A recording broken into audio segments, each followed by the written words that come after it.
नमस्कार मंडळी, आज मी तुमच्यासाठी घेऊन आले आहे परफेक्ट लेयर्ड पनीर बिर्याणी। चला तर मग सुरुवात करूया। या भांड्यामध्ये आपण राईस घेतलेला आहे, त्याच्या दुप्पट पाणी घ्यायचं आहे।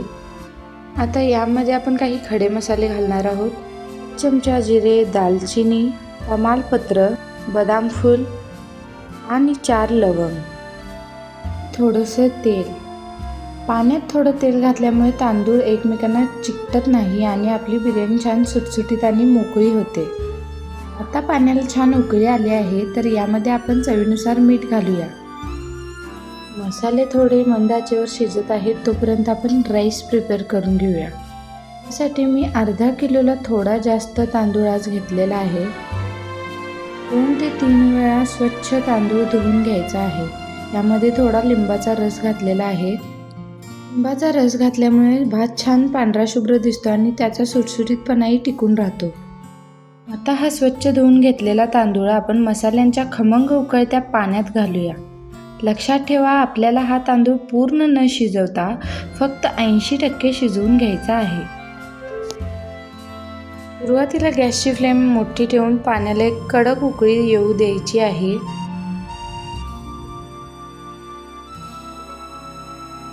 त्यानंतर गॅस मध्यम करून हा भात साधारण 80% पर्यंत शिजवून घ्यायचा आहे।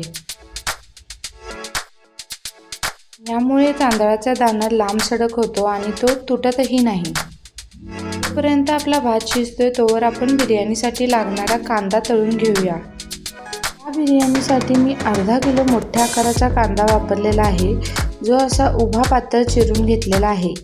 कांदा तळताना यात थोडं मीठ घालूया, ज्यामुळे कांदा लवकर तळला जातो आणि त्याला छान कुरकुरीतपणाही येतो।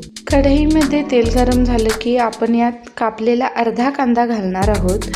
आपण हा कांदा 2 भागात विभागून भाजून घेणार आहोत। बिर्याणीच्या 2 वेगवेगळ्या थरांसाठी आपण कांदा 2 पद्धतीने भाजून घेणार आहोत। अशा पद्धतीने अर्धी बॅच कांद्याची मी इथे ठेवलेली आहे आणि अर्धी तळत आहे। लक्षात ठेवा, कांदा कधीही हाय फ्लेमवर भाजू नका, नाहीतर तो लगेच जळू शकतो। मध्यम आचेवर त्याला छान गोल्डन ब्राऊन होईपर्यंत परतून घ्या। परफेक्ट बिरेस्तासाठी एक टिप तुम्हाला सांगते, कांदा फक्त सोनेरी होईपर्यंतच तळा, कारण बाहेर काढल्यावर तो अजून थोडा डार्क होतो। जास्त वेळ ठेवला तर तो जळू शकतो। एक प्रो टिप, जेव्हा तुम्ही कांदा बाहेर एका प्लेटमध्ये काढाल तेव्हा तो थोडा पसरून ठेवा। यामुळे हवा लागून तो लगेच कुरकुरीत होईल आणि त्याचा रंग हवा तसाच राहील। एक बॅच आपली तळलेली आहे, तर दुसरी बॅच आपण घालत आहोत। दुसऱ्या बॅचचा कांदा आपण मधल्या लेअरसाठी वापरणार आहोत, त्यामुळे तो पूर्ण कुरकुरीत न करता थोडा कच्चा असतानाच काढून घ्यायचा आहे। असा कांदा पनीर आणि मसाल्याला छान चिटकून राहतो, ज्यामुळे बिर्याणीच्या थरामध्ये मसाल्याचं कोटिंग अगदी एकजीव होतं। तर अशा प्रकारे आपले दोन्ही प्रकारचे कांदे तळून तयार आहेत। एक भाग आपण वरच्या लेअरसाठी छान कुरकुरीत करून घेतला आहे आणि दुसरा भाग मधल्या लेअरसाठी थोडा सॉफ्ट ठेवलेला आहे। आता आपला भात शिजला आहे का ते पाहूया। हे पहा, तांदळाचा दाणा हाताने दाबल्यावर तो सहज तुटतोय, म्हणजेच हा 80% शिजलेला आहे। आपण हा पूर्ण का शिजवला नाही? कारण जेव्हा आपण बिर्याणीला दम देऊ तेव्हा वाफेवर हा उरलेला 20% भात पनीरच्या मसाल्यासोबत अगदी परफेक्ट शिजतो। जर आपण आत्ताच तो पूर्ण शिजवला तर दम देताना त्याचा लगदा होऊ शकतो। त्यामुळे अशा पद्धतीने आपण 80% आपला भात शिजवून घेतलेला आहे। आता हा शिजलेला भात आपण एका मोठ्या चाळणीत काढून घेऊया, जेणेकरून त्यातील अतिरिक्त पाणी पूर्णपणे निघून जाईल। गरम पाणी लगेच वेगळं केल्यामुळे भाताची शिजण्याची प्रक्रिया तिथेच थांबते आणि तो जास्त मऊ होत नाही। या मसाल्यांचं काम झालेलं आहे, तर ते एकदा काढून घेऊया। नाही काढलं तरीही चालेल। आपला बिर्याणीचा तांदूळ मोकळा होण्यासाठी थोडा वेळ बाजूला ठेवूया। हे उरलेलं पाणी टाकून देऊ नका, कारण बिर्याणीला दम देताना वाफ काढण्यासाठी याचा चांगला उपयोग होऊ शकतो. बिर्याणीचा मसाला अधिक रिच होण्यासाठी आपण यात काजूची पेस्ट घालणार आहोत. काजू उकळून घेतल्यामुळे त्याची पेस्ट खूप छान स्मूथ होते. पेस्ट आपली तयार आहे. आता आपण बिर्याणीसाठी एक खास दह्याची पेस्ट तयार करून घेऊया. यासाठी मी एका बाउलमध्ये ताजं दही घेतलेलं आहे. यात आता 100 ग्रॅम बिर्याणी मसाला घातलेला आहे आणि आपल्या आवडीनुसार झणझणीत अशी कोल्हापुरी चटणी घालूया. हे सर्व व्यवस्थित मिक्स करून घेऊया, जेणेकरून मसाल्याचा अर्क दह्यात छान उतरेल. त्यामुळे आपल्या बिर्याणीला खूप छान रंग आणि चवही मिळणार आहे. मसाले दह्यात पूर्णपणे विरघळलेले आहेत आणि आपली एकजीव पेस्ट तयार झाली आहे. पनीरला एक छान टेक्स्चर येण्यासाठी ते थोडं भाजून घेण्याची गरज आहे. पनीर भाजण्यासाठी मी वेगळं तेल न वापरता ज्या तेलात कांदा तळला होता तेच थोडं तेल घेतलेलं आहे. यामुळे पनीरला कांद्याचा खूप छान स्वाद येतो. चला तर मग कांदा तळलेल्या तेलातच पनीरचे तुकडे छान गोल्डन ब्राऊन होईपर्यंत फ्राय करून घेऊया. पनीर भाजताना ते जास्त हलवू नका. एका बाजूने व्यवस्थित रंग आला की मगच त्याची बाजू पलटा. दोन्ही बाजूनी छान खरपूस भाजल्यामुळे पनीर बिर्याणीमध्ये मऊ पडत नाही आणि त्याची चवही टिकून राहते. आता येथे आपले पनीरचे तुकडेही भाजून झालेले आहेत. आपण याला फोडणी देऊया. फोडणीसाठीही मी कांदा भाजलेलाच तेलाचा वापर केलेला आहे. तर यामध्ये मी एक उभा चिरलेला मोठ्या आकाराचा कांदा भाजून घेत आहे. यामध्येच आपण आलं लसूण पेस्ट घालणार आहोत. आता हा कांदा आणि आले लसूण पेस्ट आपल्याला अगदी छान खमंग भाजून घ्यायची आहे. मसाला मस्त भाजून झाला आहे आणि आता वेळ आहे आपली ही दह्याची स्पेशल पेस्ट घालायची. आता हे सर्व आपल्याला तेल सुटेपर्यंत व्यवस्थित परतून घ्यायचं आहे. मसाला टाकताच किती सुंदर रंग आला आहे हे तुम्ही पाहू शकता. मसाला भाजल्यानंतर यामध्ये कोल्हापुरी कांदा लसूण मसाला चटणी घालणार आहोत. चटणी आणि पेस्ट थोडा वेळ भाजून घेतल्यानंतर यामध्ये आपण तयार केलेली काजूची पेस्ट घालणार आहोत. गॅसची फ्लेम कमी ठेवूनच आपल्याला हे मिश्रण भाजायचं आहे. घाई करू नका, कारण मंद आचेवर मसाला जेवढा छान शिजेल तेवढाच त्याचा स्वाद वाढेल.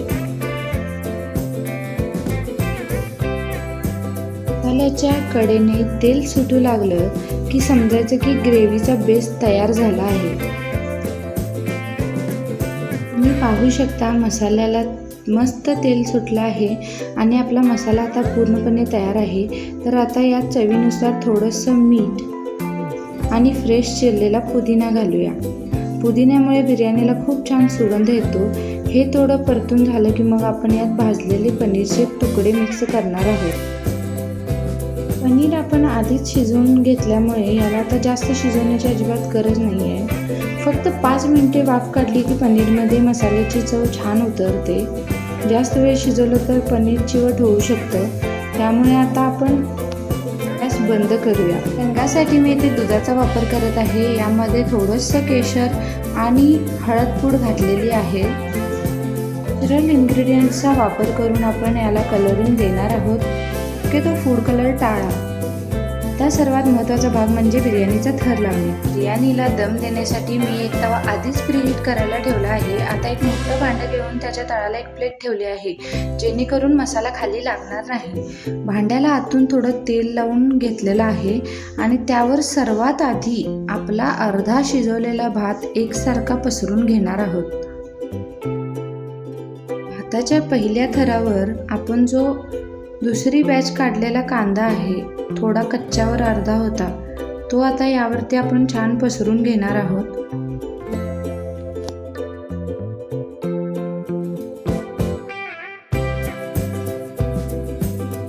तर आता यावर फ्रेश पुदिन्याची बारीक चिरलेली पानं टाकूया. यामुळे बिर्याणीला खूप छान ताजेपणा आणि क्रंच येतं. आता यावर आपण तयार केलेला पनीरचा मसाला सगळीकडे व्यवस्थित पसरून घेणार आहोत. पनीरचे तुकडे आणि मसाला प्रत्येक कोपऱ्यात पोहोचेल याची काळजी घ्या, जेणेकरून प्रत्येक घासात पनीरची चव येईल, ज्यामुळे भातही कोरडा लागणार नाही. मसाल्याचा हा थर बिर्याणीला आतून ओलावा देतो. आता यावर सर्व उरलेला भात घालून आपण शेवटचा थर पूर्ण करूया.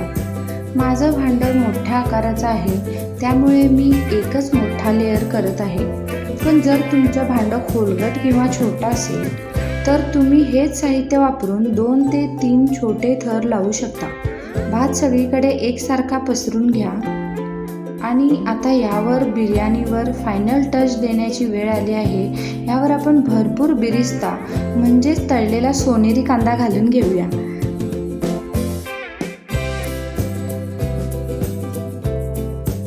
त्याचसोबतच फ्रेश पुदिना आणि बारीक चिरलेली कोथिंबीर सगळीकडे भरभरूया.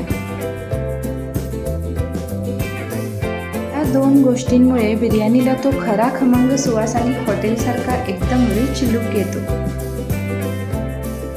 आता बिर्याणीवर आपण 2 चमचे साजूक तूप सोडूया, ज्यामुळे बिर्याणीला छान चकाकी आणि चव येईल. जर तुम्हाला वाटत असेल की भात थोडा कोरडा झाला आहे तर आपण भात शिजवताना जे पाणी काढून ठेवलं होतं राईस वॉटर, त्याचे थोडे हबके किंवा शिंतोडेवर मारून घ्या. भांड्यावर घट्ट झाकण लावून त्यावर एखादं वजन ठेवूया, जेणेकरून वाफ बाहेर जाणार नाही. ही बिर्याणी साधारण 20 मिनिटे मंद आचेवर दम व्हायला ठेवलेली आहे. 20 मिनिटांनंतर तुम्ही पाहू शकता अप्रतिम अशी वाफाळलेली आपली मस्त बिर्याणी एकदम तयार झालेली आहे. तर सर्विंगसाठी डिशमध्ये काढून घेऊया. जर तुम्हाला स्मोकी फ्लेवर जर आवडत असेल तर एक टिप सांगते.